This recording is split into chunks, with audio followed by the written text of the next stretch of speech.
Voilà, alors bonsoir. On va commencer une petite étude sur la paracha de Yitro. Euh, D'abord, simplement, Yitro est une paracha assez courte, relativement courte. On peut la partager en deux. La première partie, c'est Yitro. Yitro arrive, il rencontre le peuple d'Israël pas loin de chez lui, justement dans le désert du Sinaï, en bas du mont Sinaï. Pourquoi pas loin de chez lui? Rappelez-vous que lorsque Moshe était chez Yitro, et qu'il était berger de chez Yitro, à Midian. Et c'est là qu'il a rencontré pour la première fois cette montagne, cette fameuse montagne qui était déjà appelée la montagne de Dieu. Ce n'est pas Moïse qui lui donne le nom de la montagne de Dieu. Le texte nous parle de la montagne de Dieu, Har Elohim, dans le mont Sinaï, alors que Moïse est chez Yitro. Donc il est très probable que cette montagne était reconnue par tous les gens du coin comme étant la montagne de la révélation de Dieu. Et donc Yitro, arrive justement de Midian et vient rencontrer le peuple d'Israël qui vient de sortir d'Égypte, qui a passé la mer Rouge, enfin la mer des Joncs, qui a aussi eu quelques petites péripéties, notamment la guerre contre Amalek. Et là, le peuple se retrouve au pied du mont Sinaï, et c'est là que Yitro vient rencontrer Moïse. Il lui ramène sa femme et ses enfants.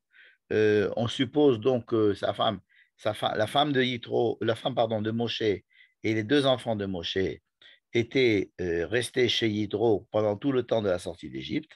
Et donc Yitro vient pour deux raisons. Yitro vient d'abord pour ramener sa femme et ses enfants à leur mari et à leur père. Donc c'est le grand-père, le beau-père, qui voudrait régler cette situation qui n'est pas tout à fait normale, d'avoir une femme et des enfants chez soi, au lieu, et donc il les ramène à leur famille, à Moïse. Donc il sait que Moïse est là au mont Sinaï, donc il dit c'est une bonne occasion d'aller régler cette histoire une fois pour toutes. Il lui ramène sa femme et ses enfants. Mais il y a une deuxième raison qui est donnée, c'est que Yitro, en tant qu'homme de foi, homme de religion, il est Cohen Midian, il est très intéressé par tout ce qui se passe autour du peuple d'Israël. La dernière fois qu'il avait vu Moïse, Moïse lui avait dit, je vais simplement aller faire un petit tour en Égypte pour voir un peu, voir ma famille, comment ils vont, et je reviens. Il n'y avait absolument pas, Moïse n'avait pas informé Yitro qu'il allait faire sortir le peuple d'Israël d'Égypte. Et il ne lui avait pas informé de tout ce que Dieu lui avait dit. Moïse lui a simplement dit, tu sais quoi, j'ai envie d'aller faire un petit tour dans mon pays natal et voir un peu ma famille. Et Yitro lui avait dit d'accord. Et depuis, Yitro n'avait pas de nouvelles de Moïse. Et là, Yitro a entendu que Moïse, ce Moïse-là, son gendre, avec qui peut-être il avait des longues discussions théologiques et nationales à Midian, voilà qu'il a été un révolutionnaire, qu'il a fait sortir un peuple entier d'Égypte et qui se trouve au Har Sinaï. Donc Yitro arrive.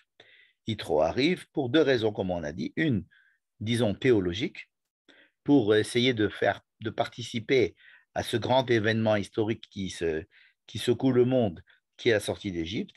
Et deuxièmement, parce qu'il veut régler une affaire familiale. Et donc, Yitro arrive, mais c'est ce que j'ai appelé Yitro Magia. Yitro arrive. Deuxième chose qui se passe, c'est que Yitro va avoir une longue discussion avec Moïse concernant la manière dont il régit les choses. Et donc, il va lui conseiller au lieu de s'occuper lui-même de chaque personne qui aurait un problème, d'être l'intermédiaire entre chaque Hébreu et Dieu, qu'il y ait au contraire ce qu'on appelle en hébreu une marechet amishpat, c'est-à-dire un système judiciaire qui fasse que les gens puissent être allés vers une instance petite pour des petits problèmes, une instance plus importante pour des gros problèmes, et laisser Moïse pour les cas extrêmes où vraiment on n'arriverait pas à s'en sortir. Donc, cette proposition de Yitro est adoptée par Moshe et cela prend une grande partie de la paracha. Et ainsi, on a fini avec Yitro. Donc, je rappelle, Yitro arrive. Deuxièmement, Yitro donne des conseils qui sont suivis pratiquement à la lettre par Moïse et le peuple d'Israël qui commence à avoir un système juridique et judiciaire plutôt qui va permettre de dispatcher, si vous voulez, les problèmes. Bon. Et deuxième partie, c'est que justement, on est au pied du mont Sinaï, alors il va y avoir ce qu'on appelle le don de la Torah, les 10 commandements, puis les autres commandements, c'est-à-dire le don de la Torah, c'est quand même quelque chose énorme. Il y a dans notre paracha au moins 3 parties. Donc, Matan Torah contient 3 parties. Premièrement, ce que j'ai appelé le Mahamad. Mahamad, c'est-à-dire tout ce qui est le scénario, c'est qu'est-ce qui se passe? Qu'est-ce qui se passe au niveau de qui monte, qui descend, qui appelle, qui vient, va, faites ça, préparez-vous, je vais venir, je vais descendre, etc. Donc, c'est ce qu'on appelle, ce que j'ai appelé le Mahamad, c'est-à-dire toute la situation dans laquelle le peuple, Moïse et Dieu et la montagne se trouvent, comme j'ai dit, comme un scénario pour essayer de mettre cela en place. Deuxièmement, il y a le contenu, c'est-à-dire que Dieu parle, il donne les 10 paroles. Troisièmement, il y a encore quelques versets qui sont des commandements que Dieu donne à Moïse. Voilà.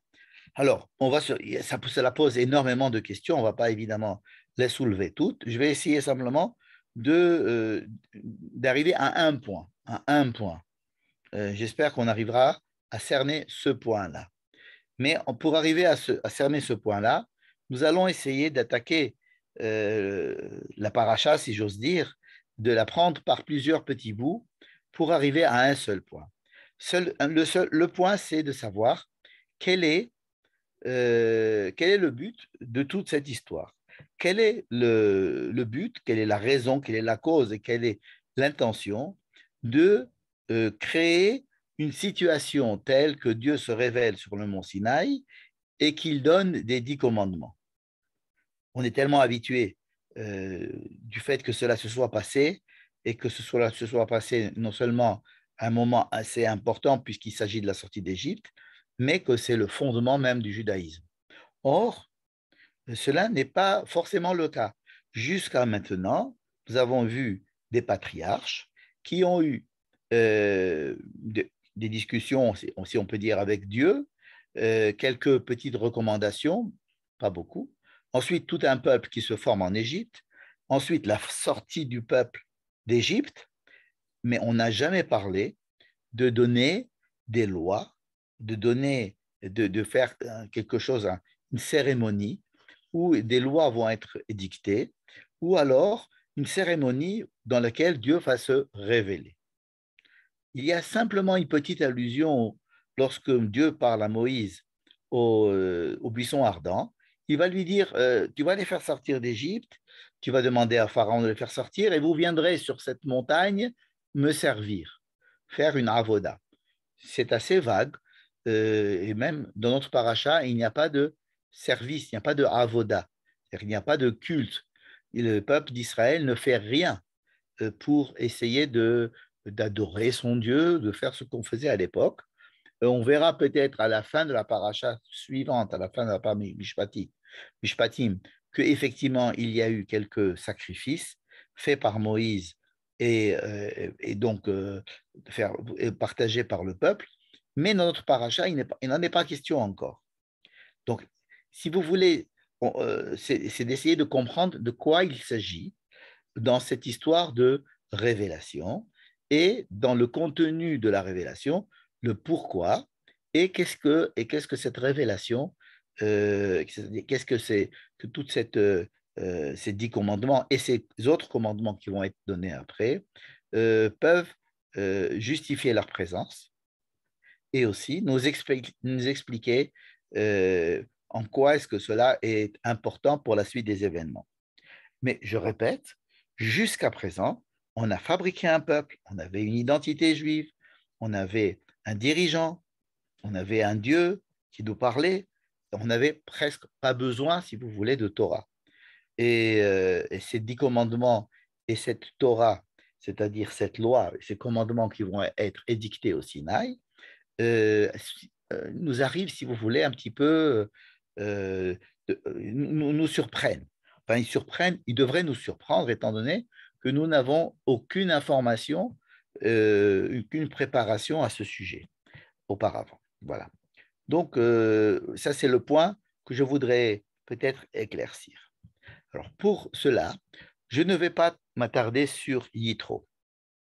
Je vais m'attarder plutôt sur la deuxième partie, à savoir Matan Torah et Aseret, le Mahamad, c'est-à-dire ce qui précède le don de la Torah, quelques notions, on ne va évidemment pas tout étudier en détail.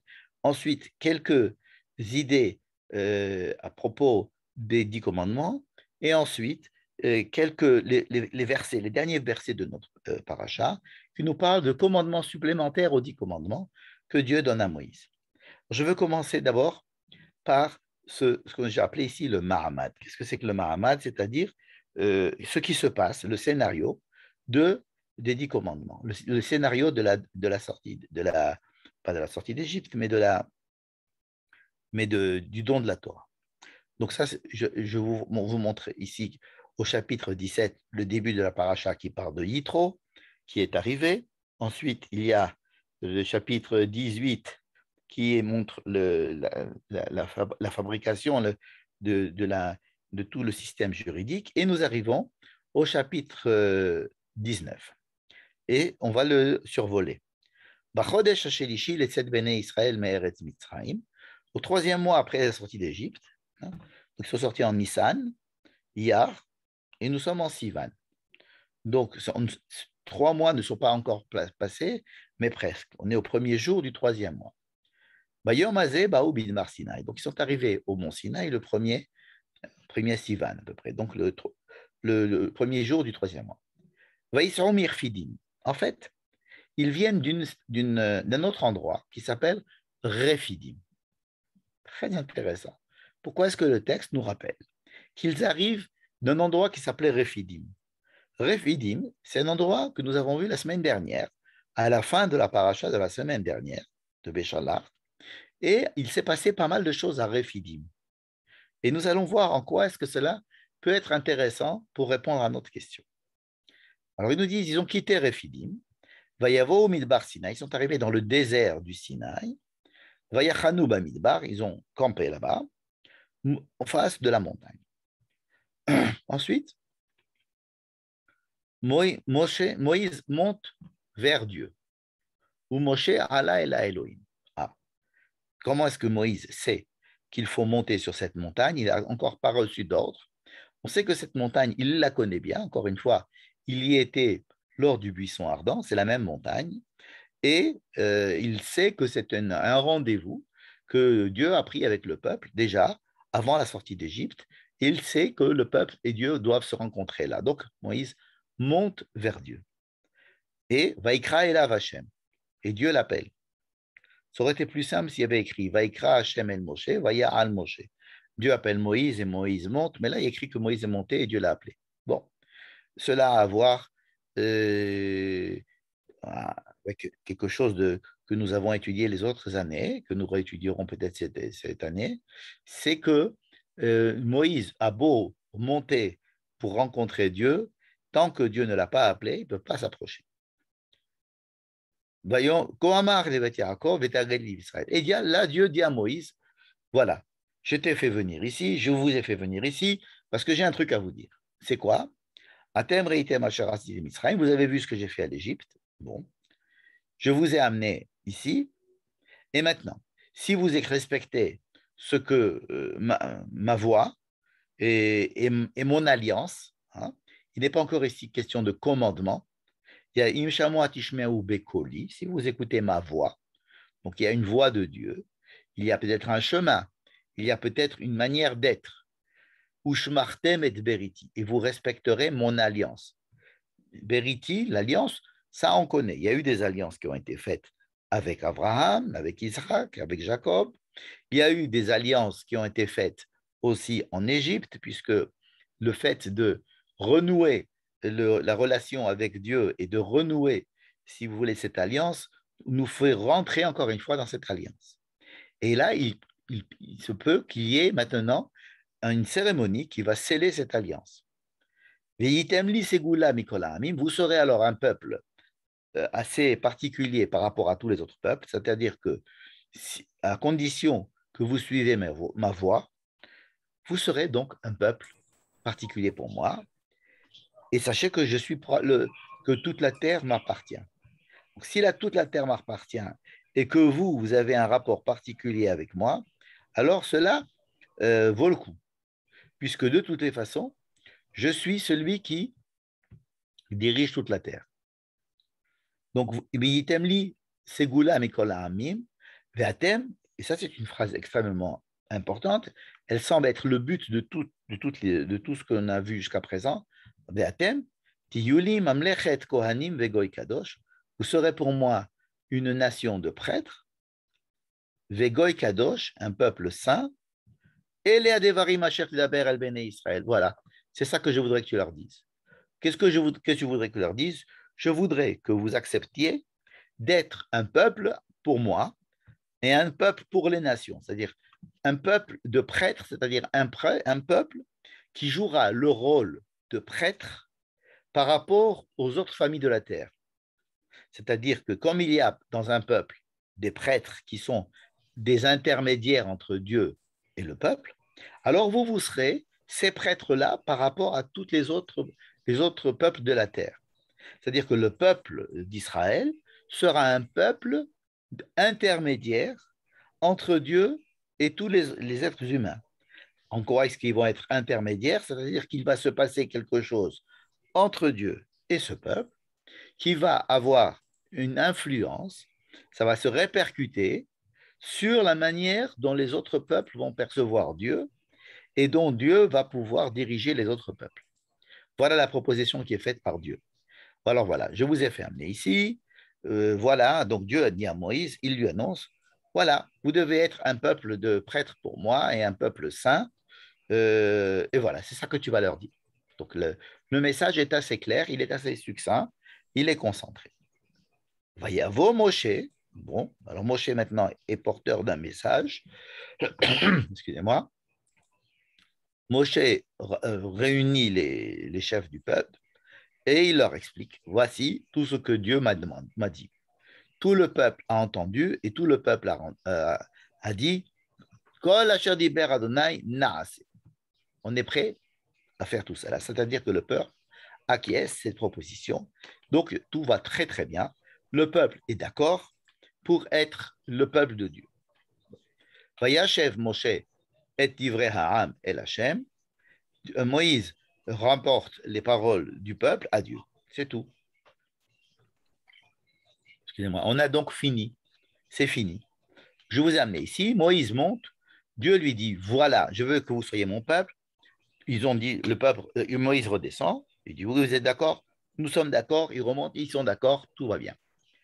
Ici commence le problème. Vayomer Adonai el Moshe, dans le verset 9. Vayomer Hashem el Moshe. Donc Dieu continue à parler. Voilà que je vais venir maintenant. Hine anochi ba elecha be'a ve'anan. Je vais venir, moi en personne, à l'intérieur d'un nuage, afin, ba'avour yishma ha'am bedaberi imach, afin que le peuple m'entende te parler, vegam becha ya'aminu le'olam, et qu'ils aient confiance en toi. Jusqu'à présent, Dieu parlait à Moïse, il n'y avait aucun problème. Moïse recevait Dieu 5 sur 5. Il n'était pas question du tout d'un problème de mauvaise communication. Dieu parle à Moïse, Moïse reçoit le message, va le transmettre le peuple revient, il remet le message, tout le monde est d'accord.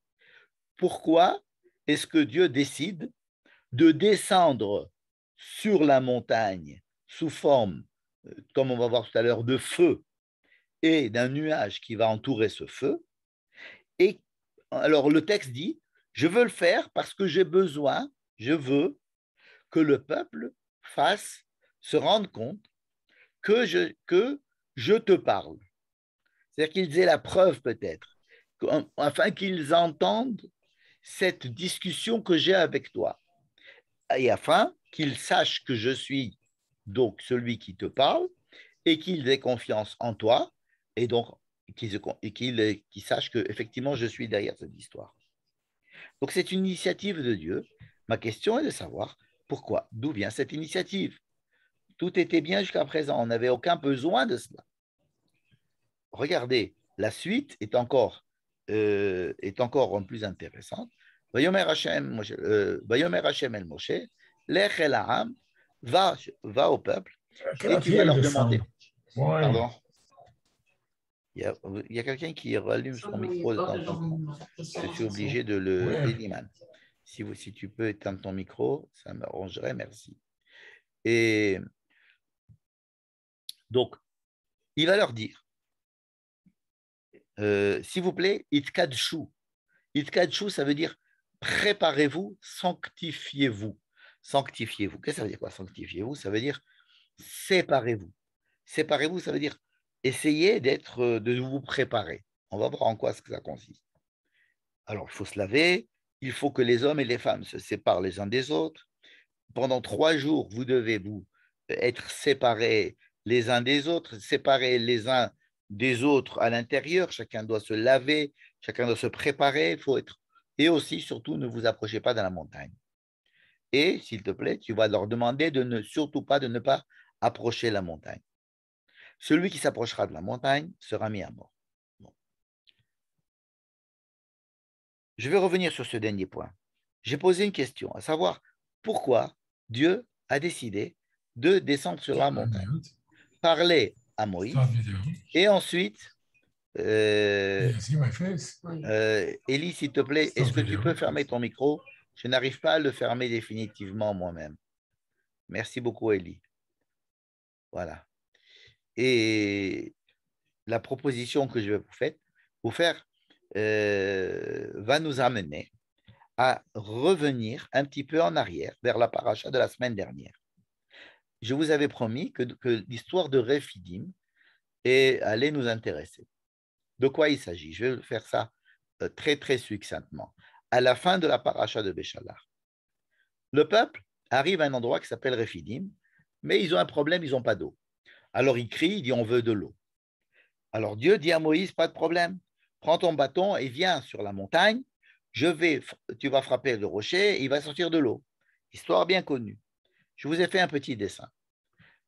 Voici Réphidim, un endroit où se trouve le peuple. Donc le peuple se trouve dans un endroit qui s'appelle Réphidim. Dieu dit à Moïse, viens sur la montagne. Donc voilà Moïse et voici une montagne. J'ai dessiné cette montagne en tant que triangle, ce qui n'est pas très original. Mais il faut savoir que ce triangle, cette montagne, s'appelle Sinaï, Chorev.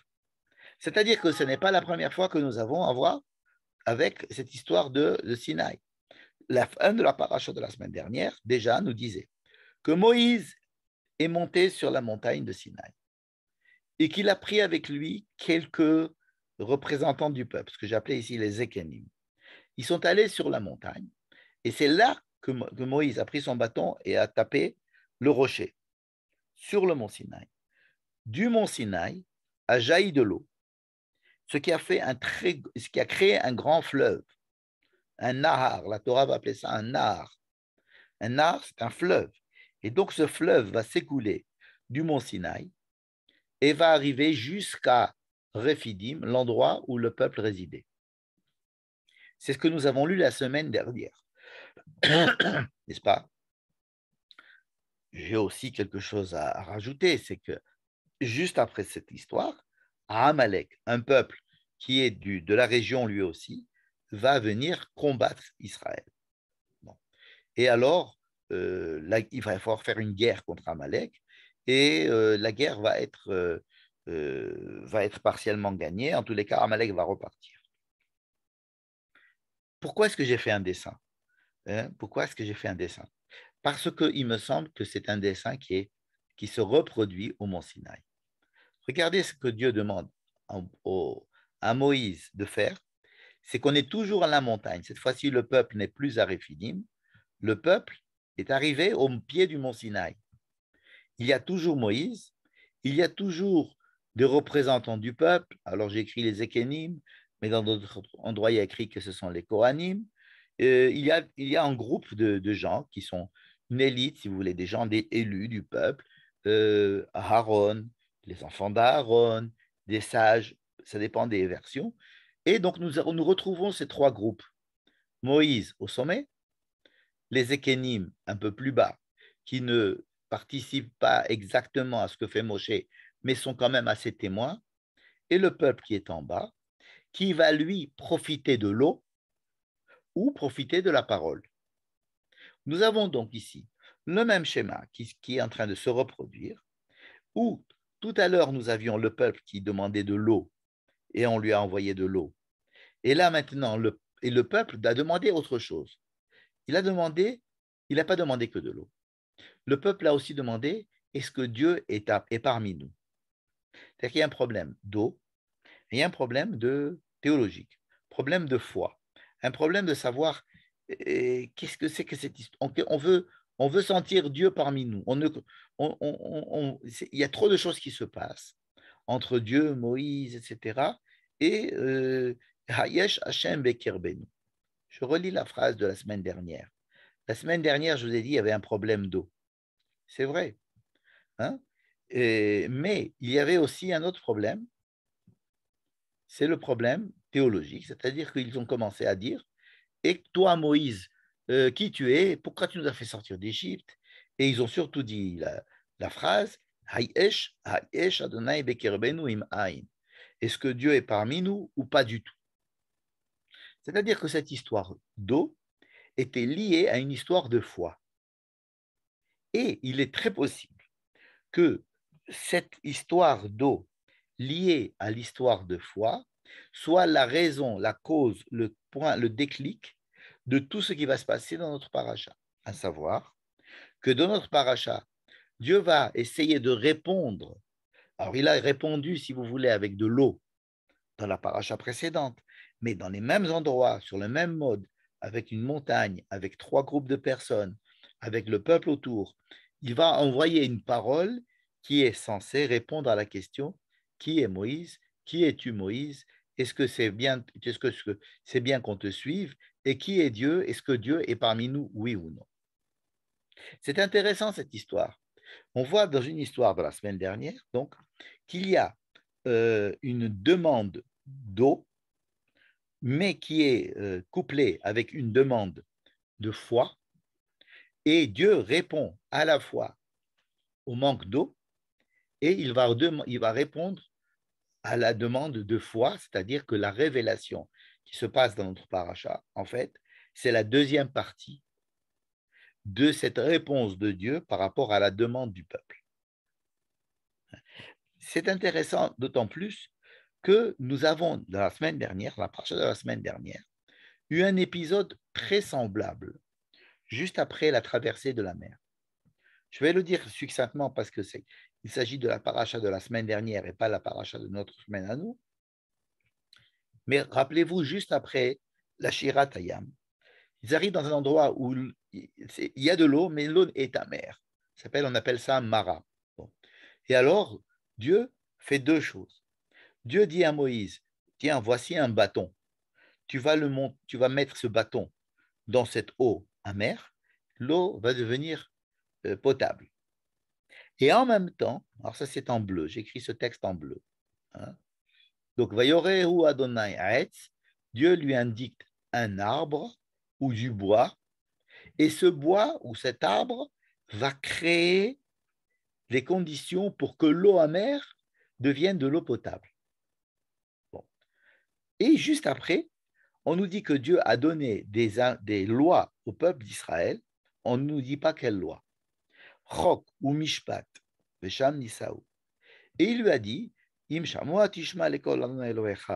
si tu écoutes mes commandements, alors je te protégerai, tu vas sortir complètement de la sphère égyptienne, tu rentreras plus dans les mêmes maladies que l'Égypte, dont l'Égypte souffrait, c'est-à-dire qu'il y a ici un changement de culture et de fonctionnement radical entre le fait d'appartenir à l'Égypte, où par exemple l'eau stagne, l'eau est ne s'écoule pas de montagne. L'eau est présente, il suffit d'avoir des canalisations qui partent du Nil et l'eau s'écoule dans les champs. Tandis qu'en Israël, il va falloir prier pour que l'eau descende, il va falloir se comporter de façon adéquate pour qu'il y ait de la pluie, parce qu'en principe, tout dépend de la pluie en Israël. Il y a des montagnes, il y a des vallées. Ce sont des choses qui montent, qui descendent, ça va bien, ça va mal. C'est des choses qui sont beaucoup plus aléatoires en Israël, en terre de Canaan, alors qu'en Égypte, c'est assez plat, n'est-ce pas? Donc ici aussi, dans cette histoire de la semaine dernière, il y avait un problème d'eau, mais il y avait aussi un problème de foi, j'allais dire un problème théologique. Dieu va résoudre le problème de l'eau et va résoudre le problème théologique, et on peut dire qu'il fait ça en même temps, pratiquement. Certains diront que l'arbre qui va permettre à l'eau de passer de l'amertume à la douceur, cet arbre, c'est l'arbre de la vie. Vous savez, l'arbre de la vie dont on parle dans le Gan Eden. Etz Chaim, Etz Chaim hi la machazikim. C'est-à-dire que la, la religion, la, la culture, les paradigmes qu'il va falloir quitter pour en adopter d'autres, se passe ici à Mara. Hein, et ça se passe encore une fois autour de l'eau qu'on va pouvoir boire. Et à partir du moment où on va pouvoir boire de l'eau, ça va être en acceptant de recevoir la loi de Dieu, ce qui va être la Torah. Donc, si vous voulez, c'était une petite préfiguration du don de la Torah qu'on avait vu donc la semaine dernière dans cette histoire de Mara. Après la traversée de la mer, il y a donc là-bas une préfiguration du don de la Torah. Et pourquoi est-ce que je vous en parle? Parce qu'il me semble qu'il se passe à peu près la même chose dans notre paracha, où il va y avoir encore une fois un problème de demande d'eau qui va être couplé avec une demande de foi et de connaître, de savoir de quoi il s'agit lorsque nous allons être le peuple de Dieu, et Dieu qui va répondre aux deux demandes. Donc il a répondu à la demande de l'eau en disant à Moïse, viens sur le mont Sinaï, prends avec toi quelques témoins, laisse le peuple là où il est, loin, et je vais te donner, tu vas frapper sur le rocher avec le même bâton avec lequel tu as transformé la vie en mort, puisqu'il avait transformé de l'eau en sang. Avec ce même bâton, tu vas transformer du minéral, quelque chose qui ne vit pas, un rocher, et tu vas en faire sortir de l'eau qui va te donner de la vie. Donc, en même temps, il disait ça la semaine dernière, mais cette semaine, il va refaire la même chose, si j'ose dire, mais cette fois-ci, en répondant à la question théologique. Il va y avoir encore 3 groupes, il va y avoir encore une fois le même montagne qui s'appelle le Har Sinaï. Il va y avoir le même peuple qui va être éloigné de la montagne et qui va recevoir, comme il a reçu l'eau par le fleuve qui a coulé du mont Sinaï, il va recevoir la parole de Dieu qui va couler du mont Sinaï. Ce qui me fait répondre peut-être à la question que j'ai posée tout à l'heure. Pourquoi, après que le peuple ait accepté le principe d'être le peuple de Dieu, pourquoi est-ce que Dieu a décidé, dans le verset 9, de dire à Moïse, OK, maintenant que vous êtes d'accord, je vais vous dire de quoi il s'agit et je vais descendre moi-même sur la montagne et je vais te parler et cette parole va arriver aux oreilles ou aux yeux du peuple. Le peuple va, comme il a bu l'eau qui descendait de la montagne, il va écouter, voir, s'imprégner de la parole qui va descendre de cette montagne ou qui va émaner de cette montagne, où toi, Moïse, et moi, Dieu, allons avoir une certaine intimité, ce qui va permettre au peuple de, si j'ose dire, de boire cette parole que Dieu va donner. Donc là, on a déjà une petite réponse peut-être sur la raison pour laquelle Dieu décide de descendre sur la montagne. Parce qu'il y a une demande du peuple. Où est-elle écrite cette demande du peuple? La semaine dernière à Rephidim. Et c'est pour ça que j'ai insisté quand je disais que Chodesh HaShelishi, Letzet Ben Israël Ben Israël, Bayom Hazeh, Ba'u Midbar Sinai, Vayisrou Mirfidim, Vayavo Midbar Sinai. On sait très bien qu'ils viennent de Rephidim, puisqu'ils étaient à Rephidim avant. Mais le fait de dire qu'ils ont quitté Rephidim et qu'ils arrivent au mont Sinaï, ce n'est c'est la différence qu'il y a avec la semaine dernière, où ils sont restés à Rephidim, et l'eau qui est sortie du mont Sinaï a coulé vers Rephidim. Là, le peuple va se rapprocher, va sortir de Rephidim et va arriver au mont Sinaï. Alors maintenant, il y a un gros problème. Il y a un problème parce que de l'eau, ça va, on peut se rapprocher de l'eau, on peut boire de l'eau, c'est très bien. Mais la présence de Dieu, la parole de Dieu, quelque chose de beaucoup plus concret qui peut nous faire ressentir la présence de Dieu, ça c'est très problématique. Et c'est d'autant plus problématique que ça va être le sujet de toute la Torah. À savoir, comment se rapprocher de Dieu, ou comment Dieu peut se rapprocher de l'homme, sans que cela devienne de l'idolâtrie. Et c'est là que nous passons à la deuxième petite question que je commençais à poser tout à l'heure. Dieu dit à Moïse, ok, je vais descendre, je vais te parler, mais il faut absolument que tu ailles vous dire au peuple de ne pas se rapprocher de la montagne. Moshe va au peuple et leur dit, ne vous approchez pas de la montagne. Très bien. Ensuite, Vaïhi,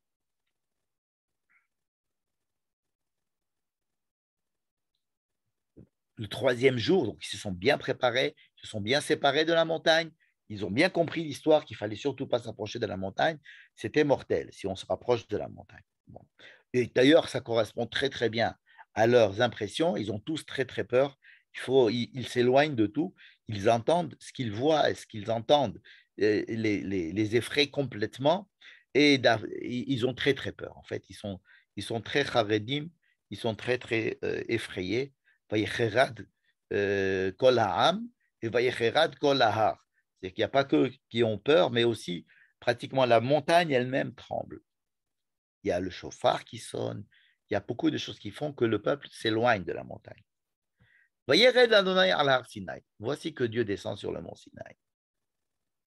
La chose qui avait déjà été prévue. Et la condition, c'était, attention, il ne faut pas vous rapprocher du mont Sinaï. Vaikra Hashem el Moshe, donc Dieu appelle Moïse. Alors maintenant, Moïse peut se rentrer encore plus dans le nuage pour écouter la voix de Dieu. Et maintenant, Moïse remonte sur la montagne. Vayomer Adonai el Moshe. Et Dieu commence à dire à Moshe, deux points, ouvrez les guillemets. Qu'est-ce que Dieu va dire à Moshe? Les 10 commandements? Pas du tout. Il va lui dire quelque chose de très important. Il va lui dire, descends, raide, va dire au peuple qu'ils ne doivent pas se rapprocher de la montagne. Alors Moshe réagit, il dit, mais attendez, Dieu, je m'excuse, mais tu m'as déjà dit ça. Je suis déjà descendu leur dire. Et ils l'ont fait, et il n'y a aucune chance qu'ils se rapprochent de la montagne, ils crèvent de peur. Ce n'est même pas possible physiquement. J'ai même eu du mal à les faire rapprocher, de les laisser un endroit. Ils voudraient repartir à des milliards de kilomètres. Ils ne veulent pas rester là.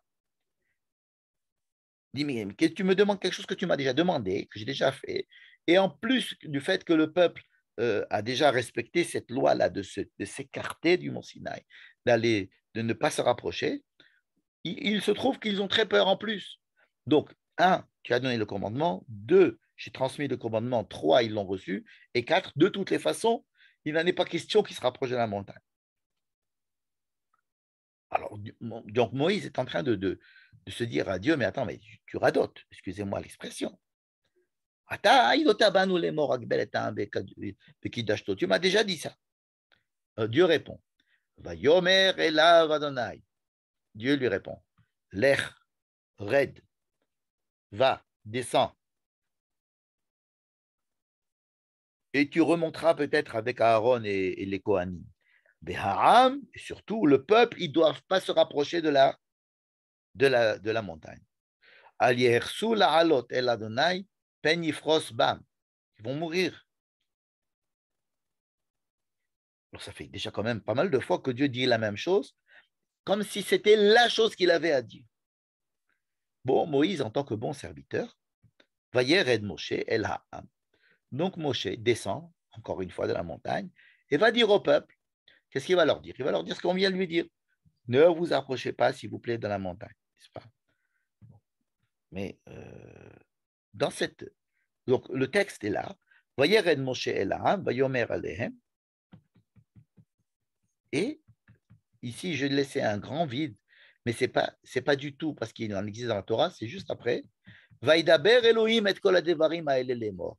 Dieu a dit ces choses-là. Ça veut dire que Dieu va commencer à parler. Vaidaber Elohim, on ne sait pas à qui d'ailleurs. Vaidaber Elohim, il n'y a pas écrit Vaidaber Elohim El Moshe ou Vaidaber Elohim El Aaron. Vaidaber Elohim. Ça, on reste dans le flou, on ne sait pas à qui Dieu parle. Mais Dieu parle.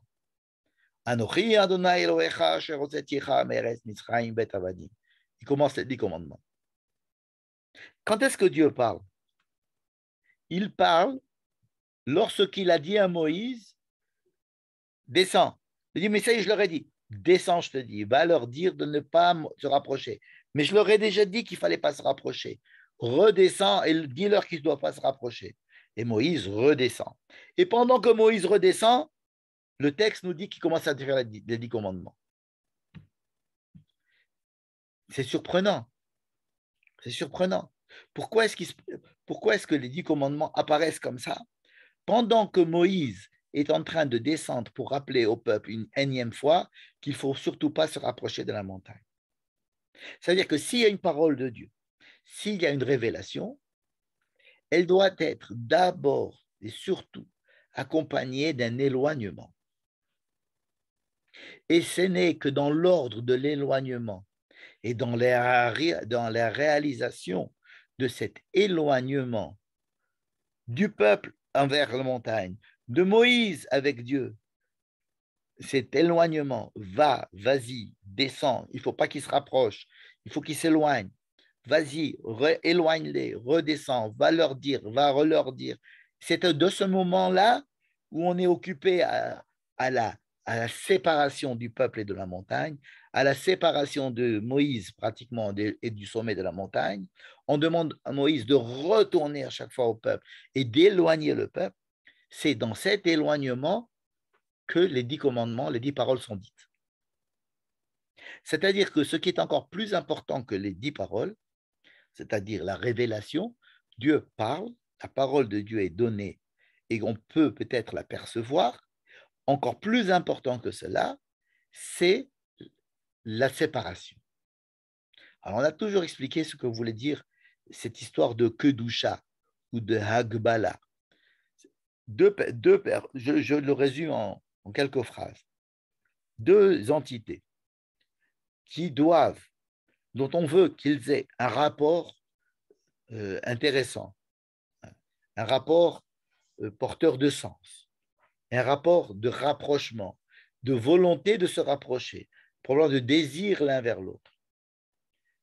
Il faut absolument instituer entre ces 2 entités une interdiction de se coller, un éloignement.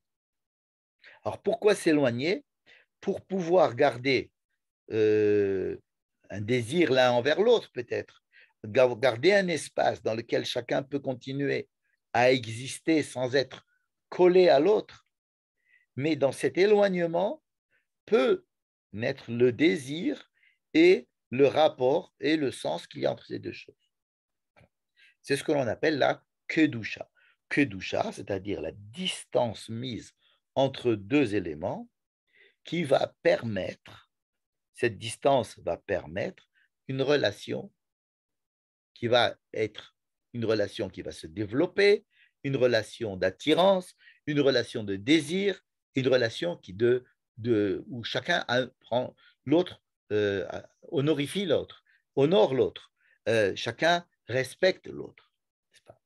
Donc, si le peuple a dit, malgré que le fait qu'ils aient vu les 10 commandements, le peuple a vu la mer s'ouvrir, le peuple a fait la Shiratayam, on disait Eli ve'andvehu, c'est notre Dieu. Ce peuple-là est arrivé à voir des choses que personne d'autre ne pourra plus revoir dans l'histoire. Ce peuple, à Rephidim, avait quand même dit, est-ce que Dieu est parmi nous ou pas? C'est-à-dire qu'ils ont ressenti un manque. Et alors, on a qu'à leur dire, ben, taisez-vous. Vous avez rien compris, alors taisez-vous, imbécile, comme on aurait dit dans une classe il y a 200 ans. Au contraire, dès que Dieu a entendu les désirs du peuple, Hayesh Adonai Bekirbenu im Ain, cette phrase a été mise dans la Torah, et il semble que ce désir du peuple d'en savoir plus, de connaître plus, de se rapprocher plus, de savoir, d'avoir une expérience plus, plus concrète avec Dieu, ça n'a pas laissé Dieu indifférent. Au contraire, il a dit, étant donné que le peuple a cette demande dans Rephidim, alors non seulement je vais leur envoyer de l'eau parce qu'ils veulent de l'eau, mais je vais aussi leur parler et je vais avoir une présence. Donc, toute la raison d'être de ces 10 commandements, c'est d'essayer de montrer au peuple en quoi est-ce que le rapport entre Dieu et lui peut exister. Et donc, ces 10 commandements, c'est-à-dire cette révélation, la parole de Dieu qui va être entendue, transmise avec quelque chose qui va être ressenti de façon très forte, elle va d'abord être inscrite dans une obligation de se séparer. Et c'est cette obligation de séparation qui me semble être capitale. On est en train de toucher à la question fondamentale de savoir quel est le but de toute cette histoire. Séparation. Séparation. Dieu veut se révéler et il dit, la première chose qu'il dit pour que je puisse me révéler, séparez-vous. Séparez-vous, vous, entre vous, les hommes, des femmes, vous, vos vêtements, vous et le temps. Prenez du temps, prenez 3 jours, essayez de voir en quoi est-ce que vous pouvez prendre un certain décalage avec vous-même. Prenez un décalage physique avec la montagne. Prenez un décalage physique avec moi. Ces conditions, ce sont des conditions sine qua non pour qu'il y ait une rencontre. La séparation est la première condition pour la rencontre. Je dirais peut-être que c'est la rencontre va se passer dans cette séparation. Regardez le contenu des 10 commandements. Regardez les 10 commandements, je les ai écrits ici, les 10 commandements, pour qu'on les ait un petit peu sous les yeux. Voilà. Regardez, j'ai mis en gras le mot l'eau. Alors, c'est quoi les 10 paroles? Je suis l'Éternel, ton Dieu, qui t'a fait sortir d'Égypte. Tu n'auras pas d'autre Dieu à part moi. Donc, c'est déjà une interdiction. Pas d'autre. Bon. Déjà, qui je suis moi? Je suis celui qui t'a fait sortir de quelque part.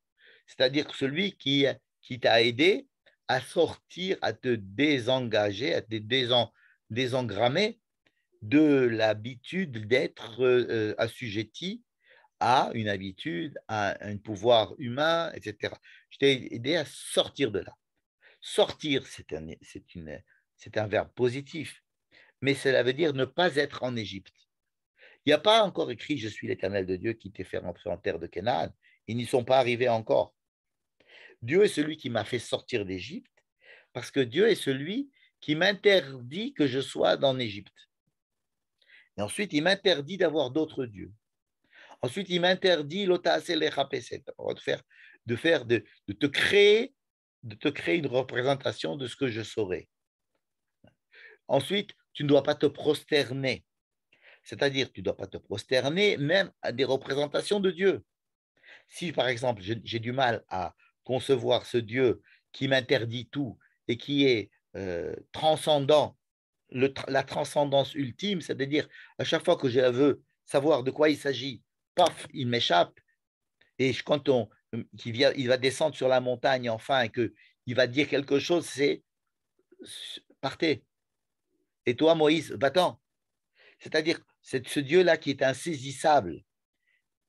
Eh bien, si je vais essayer peut-être un petit peu, j'ai besoin de savoir qui il est. Donc, je vais essayer de m'en faire une image. Eh bien, surtout, n'adore pas cette image. Parce que ça ne sera qu'une image. Et ne fais pas d'image de cela. C'est un travail extrêmement difficile qu'on nous demande là. On était venu sur cette montagne, on pensait amener des sacrifices et avoir un Dieu comme tous les autres et puis être Besséder. Or, ce Dieu se définit comme étant le contraire de tout ce que l'on pourrait avoir comme idée de Dieu. Lo tishtachave lahem velo ta'ovdem. Lo tisait shemanuel vechalashaf. Tu n'as même pas le droit de prononcer mon nom. pour rien. Et alors, donc c'est tout non. Non, non, non. Il y a 6 fois non. Et dans la deuxième partie de la Torah, des 10 commandements, il va y avoir encore 6 interdictions. Ne tue pas, ne convoite pas, ne kidnappe pas, ne fais pas de faux témoignages, ne convoite pas la femme de ton prochain. Non, lo. Mais alors quoi, oui? Quoi, oui? J'ai l'impression que le 10 commandements, c'est quelque chose de solide, c'est écrit dans la pierre, c'est quelque chose. Eh bien, c'est tout du non. Alors, vous allez dire, oui, il y a du oui. Ah, c'est quoi le oui? Shabbat. Oui, écrit Shabbat, effectivement, c'est une mitzvah. Mais Shabbat, c'est quoi? C'est arrête de travailler. Arrête de jouer ton rôle d'homme sur Terre qui est en train de faire fructifier la Terre. Le Shabbat, c'est justement d'arrêter. Ah non, vous allez me dire, il y a encore il y a une autre chose qui est positive et pas négative. Kabed tavicha vet imecha. Respecte ton père et ta mère. Mais respecte ton père et ta mère. N'est-ce pas l'interdiction d'essayer de vivre soi-même en faisant table rase sur tout ce qui s'est passé et en se sentant vivre positivement et en créant moi-même mon propre monde? Dis non. De la même manière que je t'ai dit que Shabbat, il fallait que tu arrêtes de bosser, arrête de travailler, arrête d'être efficace, d'être efficient, d'être productif. Essaie de prendre un décalage. Non. Le Shabbat, c'est non. C'est ce qu'on dit à nos enfants quand ils sont tout petits. On leur dit non, c'est interdit. Non, n'allume pas la lumière. Non, ne joue pas à ça. Ne fais pas ça. Les pauvres, on les massacre avec ces noms-là. Et c'est comme ça qu'ils peuvent peut-être faire Shabbat. Je ne sais pas si c'est une bonne habitude, une bonne chose. En tous les cas, c'est comme ça qu'on perçoit le Shabbat. Eh bien, respecte ton père et ta mère. Ça veut dire arrête de penser que que tu es intelligent, que tu as tout pour toi, que tu vas vouloir inventer un nouveau monde. Non. Sois en relation avec le passé. Respecte ceux qui t'ont précédé. Respecte tout ce qui est là et qui va peut-être te donner l'impression de t'alourdir, hein, comme Kabed, c'est Kaved, ça va t'alourdir. Mais non, il faut au contraire le sous-peser et le respecter. Donc même ces deux commandements positifs, faire le Shabbat et respecter ses parents, ils ont un goût euh, arrête de vouloir prendre ton envol complètement. Essaye arrête une fois par semaine de prendre ton envol. Essaye de ne pas te détacher complètement de ton passé, de tes parents, de là où tu viens. Donc ces 10 commandements, je dirais que c'est des paroles qui me disent ce que on m'a déjà dit avant, c'est-à-dire non. Ne crois pas que tu vas me rencontrer. Mais ils sont pas là, ils sont loin de la montagne. Va leur dire de ne pas se rapprocher. Mais je leur ai déjà dit, va, descends, dis-leur qu'ils ne doivent pas se rapprocher. Bon, d'accord, je vais leur dire. Et quand il va leur dire, alors Dieu commence à parler. C'est-à-dire que ce qui qualifie la Torah, c'est d'abord de ne pas être une idolâtrie. C'est d'abord de ne pas avoir une idée fixe, figée et d'un Dieu. C'est comme ça que Dieu se présente. Il se présente par l'absence, par la rêve. Si plus on étudie cette révélation, plus on se rend compte que le contenu de cette présence, c'est d'essayer d'être absent, c'est-à-dire de créer hein, cette distance qu'il faut qu'il y ait. Alors oui, effectivement, on ne demande pas de couper les liens, on ne demande pas de partir. Écoutez, vous êtes là au Mont Sinaï, bon, écoutez, allez à Miami euh, ou allez dormir. Non, non, ok, vous êtes là, vous êtes au pied du Mont Sinaï, mais il faut s'écarter quand même. Hein. Un homme et une femme doivent s'écarter, c'est-à-dire sentir une différence entre eux, respecter des temps, respecter des paroles, respecter des actes, respecter, ne pas fusionner, parce que la fusion va tuer le rapport.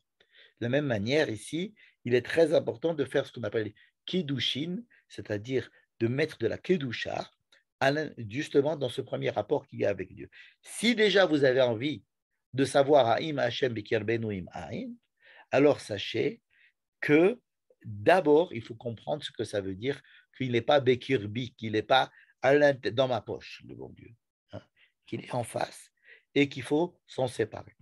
Alors, pour finir, je voudrais qu'on étudie, comme promis, les derniers versets de la paracha. Ce sont des versets, les voici, dans un cadre bleu. Dieu appelle Moïse et lui dit, voilà ce que tu vas dire au peuple d'Israël. Vous avez vu que je vous ai parlé du ciel. Ça veut dire que vous n'avez rien vu. Vous avez vu que je n'étais pas avec vous, j'étais sur le ciel.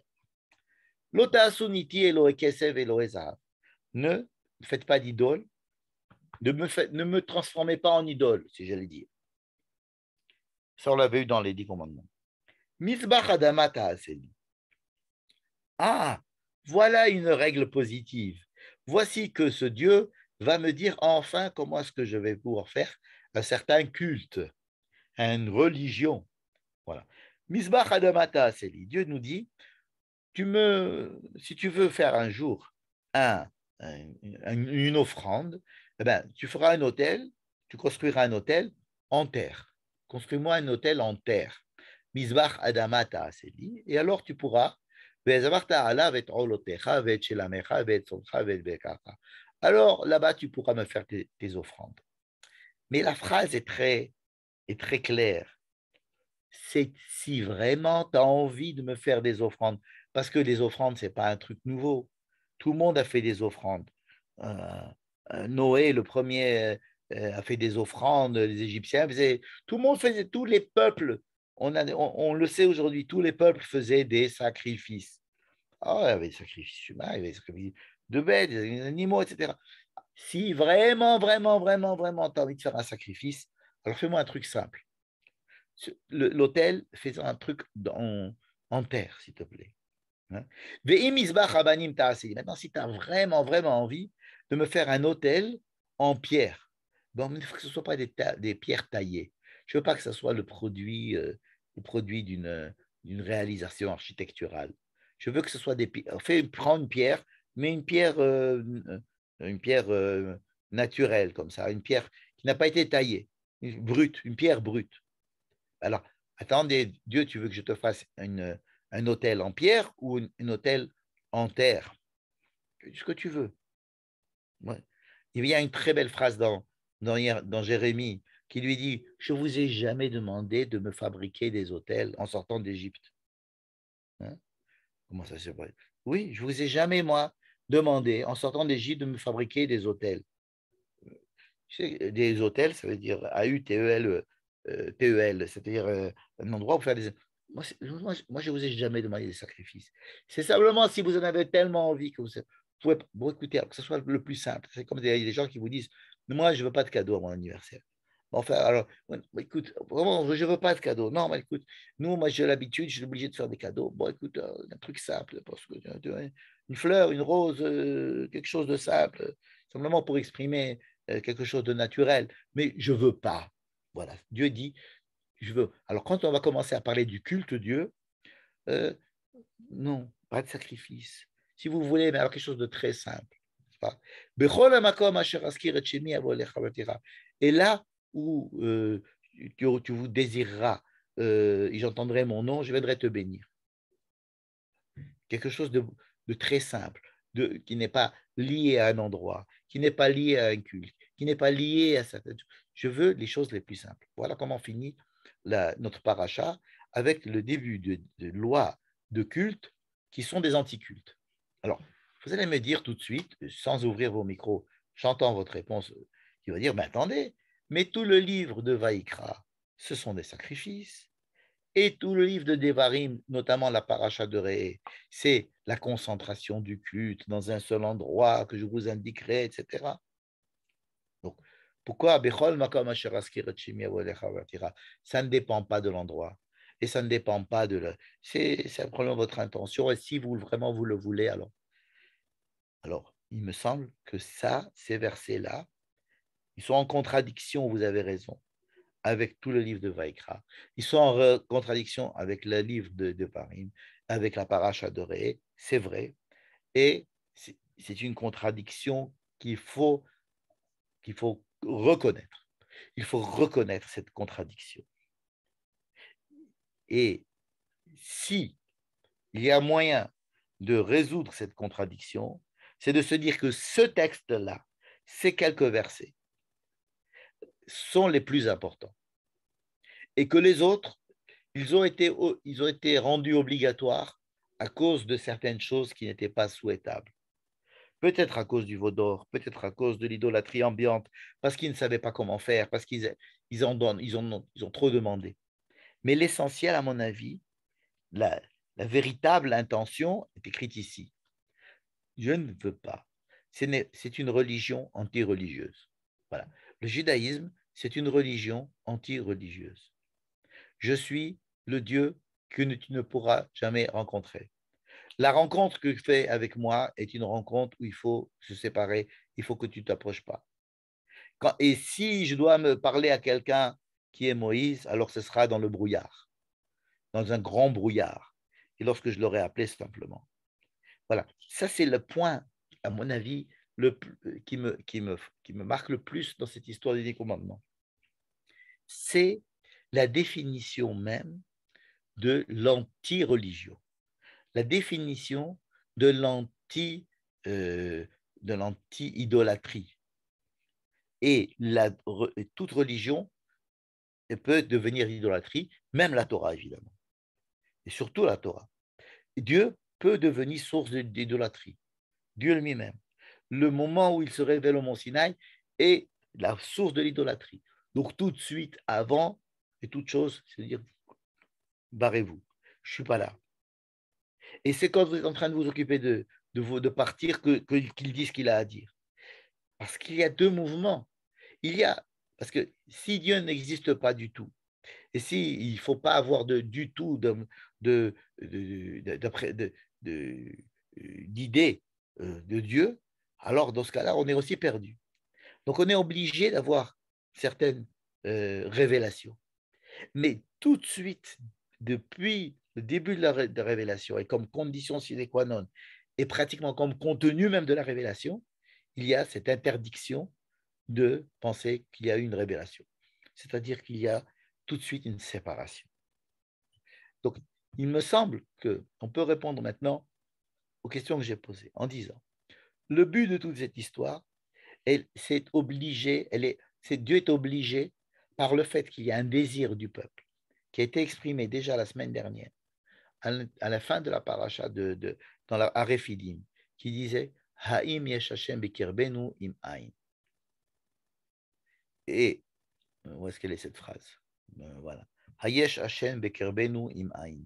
Est-ce qu'il existe Dieu à l'intérieur de nous ou le néant ou rien du tout? Hayesh Hashem bekirbenu im ain. Ce n'est pas une phrase qui est tombée dans l'oreille d'un sourd.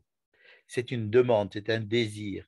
De la même manière que l'on a soif et que l'on veut profiter de la bonne eau et qu'on veut bien boire, qu'on veut bien manger, qu'on veut ressentir la vie à travers ce que l'on mange, ce que l'on respire, et de la même manière, c'est ce désir de connaître Dieu. Dieu ne peut pas ne pas répondre à ce désir. Il donne de l'eau. La semaine dernière, il a mangé, il a donné de l'eau, il a donné de la viande, il a donné du pain, il a donné des choses. Et cette semaine, il lui donne la même chose, mais en spirituel. Mais le problème du spirituel, encore une fois, c'est que c'est extrêmement paradoxal. Je te donne ce qui va être défini comme quelque chose qui n'existe pas. La révélation va être définie par la non-révélation. La rencontre va d'abord se passer dans un éloignement. Et le contenu de ce que je vais te dire, c'est surtout l'eau, l'eau, l'eau. 12 fois le mot l'eau. Et arrête d'être dans ton engrenage d'homme qui va travailler toute la journée, qui va essayer de penser qu'il a inventé le monde. Essaye c'est des interdictions d'aller dans les mauvaises directions et pas beaucoup de directions d'aller dans la bonne. Parce que la bonne direction, c'est comme on a dit, tu entends ma voix. Et tu resteras dans mon alliance. C'est assez vague. Et les mitzvot, ça va être plutôt c'est pas comme ça, mais non, c'est pas comme ça, mais n'est pas comme ça. C'est que ça va être défini par la négative plutôt que par le positif. Sortir d'Égypte. D'accord, mais pourquoi? quoi faire? Sortir d'Égypte. On est construit sur quelque chose de négatif. C'est-à-dire, surtout pas ça. Et alors quoi? Mais justement, ça donne la liberté à la personne.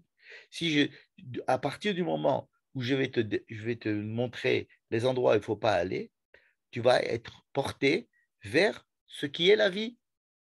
C'est-à-dire que la rencontre avec Dieu n'aurait pas eu besoin de Torah à la base. C'est quelque chose d'assez naturel, la rencontre avec Dieu. Il y a, il y a, il y a malheureusement tellement de tentations de se créer des faux dieux de sans arrêt ou de créer de l'idolâtrie de toutes choses qu'on est obligé quand même de donner des garde-fous. Il y a plus dans la Torah des mitzvot lota assez que des mitzvot assez. Il y a plus dans la Torah des commandements négatifs que des commandements positifs. En tous les cas, les 10 paroles sont faites, elles comportent beaucoup plus d'interdictions que de choses à faire. Et même les choses à faire, ce sont des choses qui viennent nous empêcher de tomber dans la routine ou de faire des mauvaises choses. Voilà, donc, c'est ça, c'est uniquement ce point que je voulais soulever, savoir que la présence de Dieu sur le mont Sinaï, hein, c'est un, venu du désir du peuple. Deux, étant donné les dangers de cette rencontre, il va être obligé que la rencontre se passe sous le signe d'une séparation et que le contenu de cette rencontre, ça soit surtout des informations comment ne pas faire, quoi pas faire, ne pas tomber dans tous les travers. Et Dieu sait si nous sommes capables de rentrer dans tous les travers du monde, et ce que nous avons fait d'ailleurs. C'est pour ça que nous avons eu tellement de problèmes à être religieux. Chaque fois qu'on a voulu être, nous les juifs religieux, ben, on a fait des bêtises. Voilà. Sur ces bonnes paroles, je vous ouvre les micros en vous, en vous demandant si cela a été à peu près clair ou pas. Et peut-être que je peux encore répondre à certaines de vos interrogations. Voilà, vous pouvez vos micros. Michel, Michel, Oui. Michel, oui.